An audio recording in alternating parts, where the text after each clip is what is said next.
Baik, bismillahirrahmanirrahim. Assalamualaikum warahmatullahi wabarakatuh.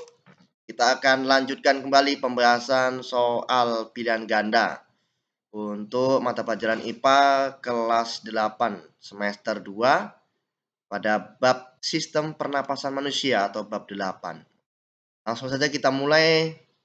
Nomor 1. Berikut ini yang bukan merupakan fungsi hidung dalam proses pernapasan adalah A. Mengatur suhu udara yang masuk ke dalam paru-paru. B. Sebagai tempat pertukaran gas, oksigen, dan gas karbon dioksida. C. Mengatur kelembapan udara yang masuk ke dalam paru-paru. Atau D.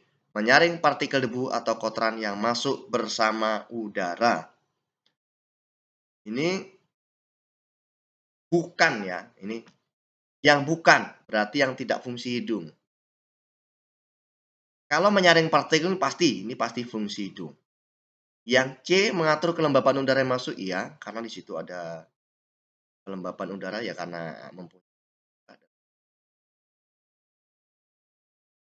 Kemudian sebagai tempat pertukaran gas, oksigen, dan karbon dioksida, ini proses pertukaran ini terjadinya bukan di sini, karena yang kita hirup itu adalah oksigen. Pertukaran ini terjadinya harusnya di alveolus, maka ini bukan fungsi hidung. Kalau mengatur suhu udara yang masuk bisa, tetapi ini bukan fungsi hidung. Ini adalah fungsi dari alveolus. Maka jawaban nomor 1 adalah yang B ya. Yang bukan fungsi hidung, yaitu sebagai tempat pertukaran oksigen dan karbon dioksida. Karena ini adalah fungsi dari alveolus. Lanjut di nomor 2. Struktur pada laring yang berfungsi untuk mencegah masuknya partikel makanan atau minuman ke dalam laring dan trakea adalah laring ya, struktur pada laring yang mencegah masuknya partikel makanan. A. Silia, B. tonsil, C. Epiglottis atau D. pita suara. Tonsil juga bukan, silia juga bukan, apalagi pita suara. Namanya adalah epiglottis. Ini yang sensor dia, klep dia.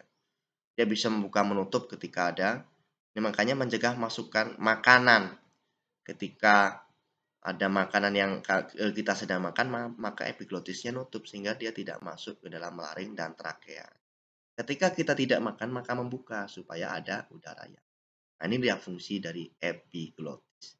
Jadi nomor 2 jawabannya adalah yang C. Baik, kita lanjut ke nomor berikutnya, nomor 3. Ya. Jaringan dalam paru-paru yang berfungsi sebagai tempat pertukaran gas, oksigen, dan karbon dioksida. Nah, ini tadi yang sudah dibahas di nomor 1 ya. Apakah A. alveolus, apakah B. bronkiolus, atau C. bronkus, atau laring. Laring ada di batang tenggorokan, bronkus cabang pertama, bronkiolus cabang paru-paru yang kedua, alveolus percabangan yang paling banyak. Nah, yang berfungsi sebagai pertukaran gas, oksigen, dan karbon dioksida seperti pada pembahasan nomor 1 adalah yang nih, alveolus ya. Tadi sudah bahas di nomor 1 itu adalah alveolus yang berfungsi sebagai tempat pertukaran gas. Yaitu jawabannya adalah A. Anda semuanya. Jawabannya A. Lanjut ke nomor 4. Nomor 4. Baik, nomor 4. Struktur yang berfungsi untuk melindungi paru-paru dari gesekan saat mengembang dan mengempis adalah A. Pleura, B. alveolus, C. diafragma, atau D. lobus paru-paru. Ya. Nah, ini yang melindungi ketika ada gesekan mengembang dan mengempis ya ketika kita melakukan proses atau pernapasan ketika inspirasi maupun ketika ekspirasi. Nah, kalau alveolus tadi bukan, diafragma ini dia di bagian bawah perut ya, yang bisa naik ataupun turun ketika kita inspirasi ataupun ekspirasi. Maka jawaban yang paling tepat untuk nomor 4 ini yang melindungi paru-paru dari gesekan saat mengembang mengempis atau saat inspirasi dan ekspirasi adalah nomor 4 adalah yang pleura. Pleura. Jawabannya adalah A ini ya. Nomor 4 jawabannya adalah Lanjut nomor 5. Berikut ini merupakan aktivitas yang menyebabkan terjadinya inspirasi. Inspirasi itu menghirup atau masuknya oksigen ke dalam paru-paru melewati hidung dan seterusnya. Apa yang menyebabkan? A. Relaksasi otot-otot eksternal antar tulang rusuk dan relaksasi diafragma. Atau B. Relaksasinya otot-otot eksternal antar tulang rusuk dan berkontraksinya diafragma. Atau C. Berkontraksinya otot-otot eksternal antar tulang rusuk dan reaksi diafragma. Atau D. Berkontraksinya otot-otot eksternal antar tulang rusuk dan berkontraksinya diafragma.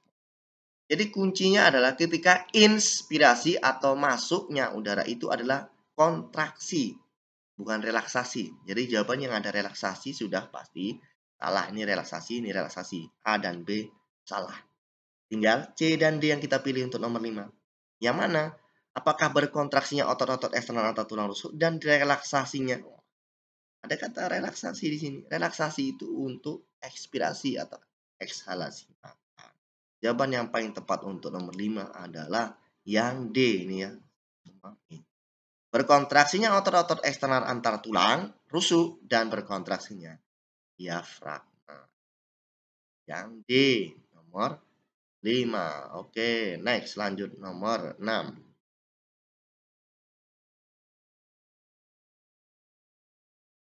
Berikut ini yang bukan merupakan faktor yang mempengaruhi frekuensi pernapasan adalah kata kuncinya bukan. Umur mempengaruhi, jenis kelamin mempengaruhi, aktivitas tubuh mempengaruhi, suhu lingkungan yang kurang mempengaruhi. Ini sudah dibuktikan oleh kalian semua ataupun Anda semua yang menghitung jumlah pernapasan keluarganya atau kawannya kemarin. Sehingga yang tidak mempengaruhi banyaknya frekuensi pernapasan adalah suhu lingkungan ya. Suhu lingkungan ini tidak mempengaruhi. Jadi jawabannya adalah D untuk nomor 6. Untuk nomor 6 jawabannya adalah D. Lanjut di nomor 7. Berapakah volume udara residu? Residu itu artinya sisa yang terdapat dalam paru-paru. Di volume tidal ada, volume residu ada kapasitas vital. Nah, ini harus Anda semua pahami apa bedanya volume tidal, volume residu dan juga vitalnya. Nah, ini untuk residu itu adalah di dalam paru-paru jumlahnya adalah ya 1000 ml. Jadi nomor 7 ini jawabannya adalah yang B. 1000 ml ya. Ingat ya. Volume residu dalam paru-paru adalah 1000 ml. Nomor 7 adalah B. Lanjut nomor 8. Apakah kelainan yang disebabkan oleh penyempitan saluran pernapasan dalam paru-paru sehingga seseorang dapat mengalami kesulitan bernapas? Penyakit ini populer. Apakah asma, apakah asfiksi, apakah influenza, apakah bronkitis? Bronkitis. Bronkitis berarti yang diserang di bagian bronkiolus. Influenza ini adalah flu ya, asfiksi. Penyakit yang ada pada sistem pernapasan manusia. Nah, kalau yang disebabkan oleh penyempitan, berarti dia menyempit ya bagian saluran pernapasan sehingga dia sesak ya. Maka adalah jawabannya adalah asma. Jadi asma ini sebenarnya bisa kambuh juga ketika alergi, ketika dingin, mengalami penyempitan pada saluran. Nomor 8, jawabannya adalah A. Oke, kita lanjutkan untuk nomor 9 ya. Paru-paru seseorang pasien penuh dengan cairan. Setelah dianalisis, ternyata juga ditemukan bakteri Streptococcus pneumonia. Pasien tersebut terserang penyakit A. Asma, B. Pneumonia, atau C. Tuberkulosis atau kanker paru-paru.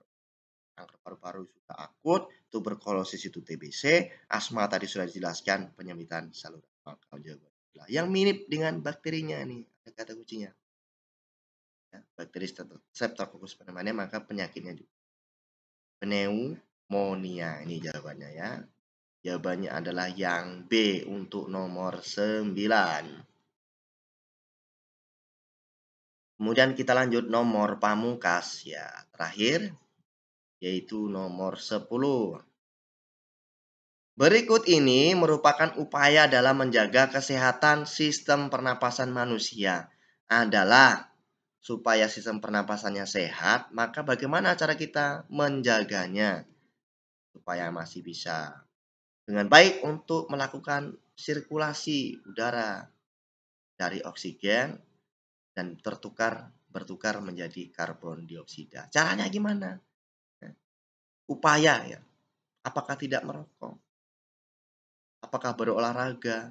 Apakah duduk dekat perokok aktif atau saling bertukar masker yang saat ini? Upaya yang dapat ya, berolahraga di malam hari. Olahraga bagusnya kapan ya?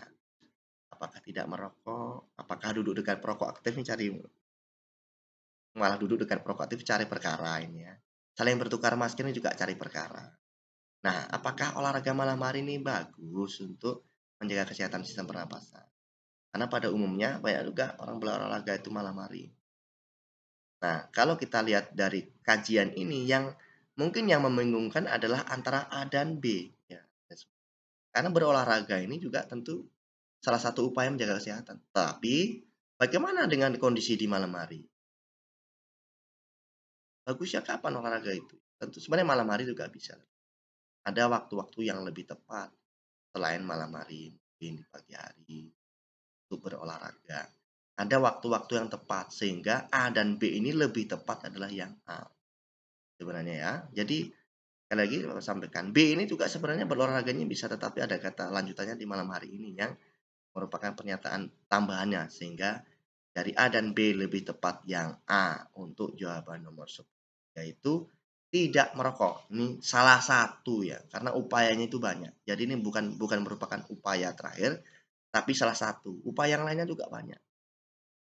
Dalam hal ini ya mungkin ya tidak duduk dengan perokok orang lain, jangan bertukar masker ya, olahraga yang rutin, tetapi ya jangan selalu malam hari, nah itu juga salah satu upaya ya, berbagai macam upaya untuk melakukan menjaga kesehatan sistem pernapasan. Baik, itu saja penjelasan dan pembahasan untuk soal pilihan ganda di bab 8 sistem pernapasan. Mudah-mudahan dapat dipahami. Silakan ditonton berulang-ulang kalau sekiranya ada jawaban yang masih ragu. Bisa juga ditulis di kolom komentar. Terima kasih, mudah-mudahan ini bermanfaat. Ada beberapa yang keluar di soal-soal ini di asesmen sumatif akhir semester maupun sumatif-sumatif yang lainnya ataupun ulangan tengah. Terima kasih. Jangan lupa di like, komen, dan subscribe ataupun subscribe. Saya tutup. Assalamualaikum warahmatullahi wabarakatuh.